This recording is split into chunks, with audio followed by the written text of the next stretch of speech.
heck of us! I wonder what's gonna happen there! I'm not sure if Mesmer's castle is like a cult or something along those lines, but if it is, I need to get a big suitcase because I'm moving to Shadow Keep. Has anyone else noticed that the weapon requirements and stat spreads on DLC weapons are uniformly pretty weird? I love that. As your select PvP chef, I love all the different spices in the kitchen. Now that I got my brand new spice rack, it's time to whip up some unbelievable flavors. Last build video was a good day one build. Lots of early weapons, lots of new weapons types, lots of experimentation on a fairly tried and true dex-based stat spread. Not much thought going into the stats, but a lot of fun to be had for those first few invasions. Today is more of a day 2 build, or day 5, depending on how you count time. A little more thought and care went into how to make this all work out. The funky stat spread is due to Mesmer's Impaler. Much like Morgoth's, this requires a specific type of hybrid build to maximize. Luckily, the other amazing weapons in the arsenal of the Shadow Keep all scale well with Dex Faith, so whereas I think that having a Strength Faith build is generally more optimal in a lot of situations, we've got new tools so we've got to try new things. Everything except the hat. Don't complain about the non-DLC fashion on the build though. Hat of Haima, or Frosty's Crown, is a premier DLC piece of fashion. Because the Smith script weapons are so excellent, and they nearly all require 11 int, 2 int and 2 strength from the crown is just 4 free points to meet stat requirements that we shouldn't miss out on the Vagabond starting class. And let this be a message to all of you cooks out there in your own kitchens. While it might be easy to take your build up to 150 and say fuck it, I think the most intriguing thing about making a build in this game is making some sacrifices. And in this case, my sacrifice is not wearing a DLC helmet in this video. I don't even know if 89 poise is a breakpoint anymore, but I assume it is, since it seems to tank some backswing still, so I wore the efficient blade armor, but check out those gauntlets. Those are new. My inventory is shiny and new, and is mostly based on a line of 3 new, fancy, faithfully fire weapons. Fire Knight's Greatsword, Fire Knight Queelig's Greatsword, Queelign, and Mesmer's Impaler. All of these weapons share the same unique Mesmer property where they get added attack rating on fire infusions or when buffed with fire. Because all 3 weapons have phase scaling anyway, Flame Art Infusion is a great choice to maximize damage. The new Ashes of War Flame Skewer and Flame Spear both buff your weapon, and with your classic Flame Grant Me Strength body buff, you've got a ready-made, easy build with some of the stuff you can get pretty quickly in the DLC if you can kill bosses and do NPC quests. That is, unless you want to get my new favorite weapon, the Fire Knight's Greatsword. Seriously, just have a friend drop it, or if you don't have friends, I'll do it for you. Great lament to all the first-time farmers of this one in the DLC. Good thing they have larval tiers. If you don't have friends and you don't like me, just go to the first floor specimen storehouse site of Grace, go down the elevator, and backstab into 3 swift slashes on the Fire Knight. Repeat 50 times and you will have acquired the most glorious, wickedest, ass-slammingly sick colossal greatsword in the game. Ah yes, I remember the mere rumors of this weapon a few months ago. A Godslayer Greatsword with his Y-hander all 2? A thing of myths! Impossible. But it's real, and it's super nice on the build. This thing is like someone wrote down a wish list in my name for Miyazaki, and he dropped down my chimney on Friday night. Is Y-hander clone with an R1 true combo and some weird funky stuff you need to build around? Optimal on Flame Art? Goofy. I was signed up years ago, homies. The new Ash of War Flame Skewer is a giant hunt at home, and it deals ridiculous damage on the build, and the follow-up adds damage and can combo on low latency. It doesn't go as far as Giant Hunt, but if you are patient, you can catch panic rolls backward with it. But the damage. Oh, the damage. This thing is a ball buster and has tons of potential. Not only does it slap on Flame Grant Me Strength build, but all that damage converts very nicely into the absolutely no-brain required R1 true combo. Zeus told me I had to look down to combo this thing, but I guess not. A nice setup for sure. Very broken. And the Colossal has a lot of depth to it, but ease of use as well. It gets over 1000 AR when you're buffed. The build can carry you if you aren't sure what to do, and the weapon, first class. To the left of the Fire Knight's Greatsword in my inventory is Fire Knight Queelig's Greatsword. This one requires you to do a very simple NPC quest. It's a heavy thrusting sword, and my oh my is it a long boy. We might have tried Flame Skewer on this too, but since they made another cool Flame Ash of War, we decided to use that instead. Flame Spear is really funky and unique. The uncharged version is like a slower impaling thrust, but the charged version can be nice for mixing people up and catching panic rolls because it shoots a flame projectile from the weapon for impressive damage. So now my extra long heavy thrusting sword has another extra long hitbox on its L2. Very complimentary weapon in Ash of War for finishing, and it also gets immense damage from the unique Mesmer flame weapon properties.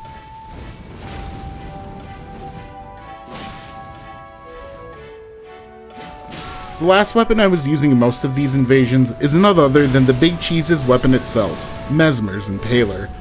Watching this Ash of War may count as mild spoilers. The problem with the build, you see, is that I said, not enough anime.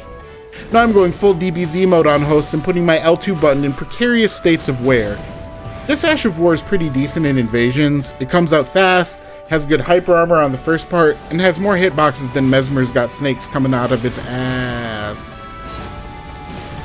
The second button press does a flying multi-thrust that can catch panic rolls, and if you just keep pressing L2, I'm not sure how many times you'll slam down and a massive burger flipping delayed area of effect of fiery shit will come out of the bottom of your spear like an early morning wake up call after an all-nighter and a few Taco Bell burritos. If they get hit by the last part of it, good chance they're dead. And suffice to say, this is a decent candidate in my search for area of effect hyper armor swaps in the DLC era post Stormhawk nerf. It doesn't hurt that it's a great spear, which is generally a decent invading weapon. Even though the build was slanted for it, it doesn't get as much damage as the buffable weapons on the build, although Flame Grant Me Strength synergizes with everything on the build. So I'm a silly snake boy through and through. GG's. The last one I was using was less definitive and more experimental. It almost certainly will be better on another build, and doesn't have the inherent flame properties of the other weapon, but it's a groovy new hybrid weapon, the types of which we are seeing many of in the DLC. The new Sword Lance is really weird. It has heavy thrusting sword jumping, neutral, and running R1s, but has a slow claymore R2, and pretty chunky hyper armor, and the running R2 of a Great Lance. What does all this add up to? Something fun to experiment with! This one might have some potential, but the speed of the R2 might not be enough to keep it around for long once people stop trying to trade with it. With the speed buff, I could see this becoming a very interesting tool, and because it's a regular smithing stone weapon, you can try this on all sorts of builds and infusions. Of course, we didn't shy away from using a few of the other new tools. Rolling Sparks, which I guess someone said is bugged. Who knew I was freshening up all those PV years on the first day with a bugged weapon? My bad, I guess.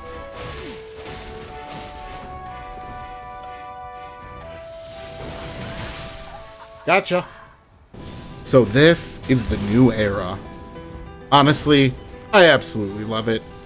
I have never had the sensation of being an invader during a brand new From Software release. And it might be fair to say that this is the kind of high that can't be replicated in any other way than experiencing the thing itself. New areas that I dare say I already understand a bit better than your average co-opper, massive PvP enemies, the chaos of fighting with and against new weapons, and the thrill of seeking out and defending against the brutally broken mechanics that they have added to the game. I wonder how this phase of the game will develop, with gankers getting more clever with hiding spots and traps for invaders, and with invaders coming up with more ways to lure the co-oppers into well-designed traps of their own. And in the absence of new Coliseum support, we have a massive new source of environments to try PvP in. Invading nearby is a great way to learn the new areas and the tricks of invasions in them, and the Shadow Keep seems like a fantastic inheritor to a map like Stormveil, with pitfalls, shortcuts, mean enemies around every corner to give you plenty of options. Thanks for tuning in. I'll be uploading more and putting out a new build video every few days on the channel, so like and subscribe if you want more of that quality Shadow of the Erdtree cookin'. Balanced or not, this is the time to shine as invaders, so enjoy the feast. And I'll see you on the next one.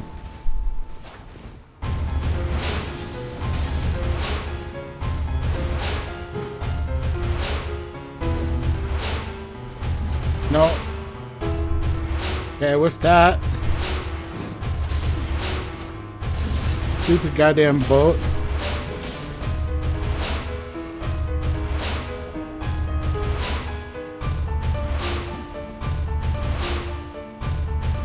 Okay.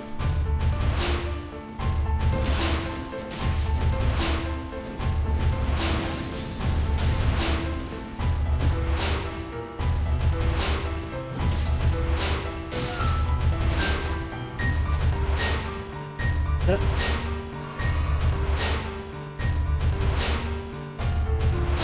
Which one? I don't actually know which one.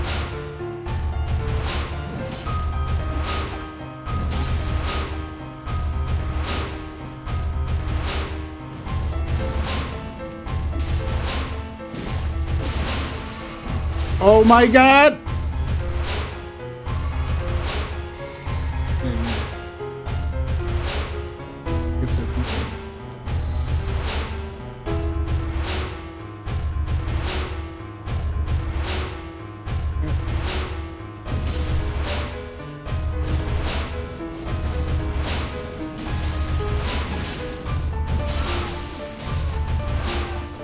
Is it over?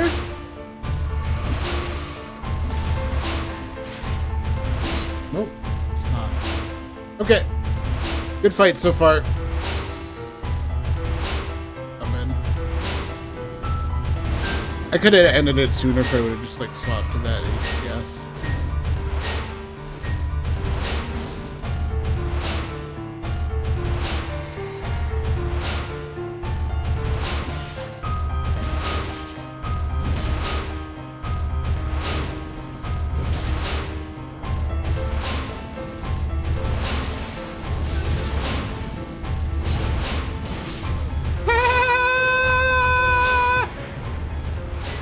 Welcome to the Shadow Keep, my friends.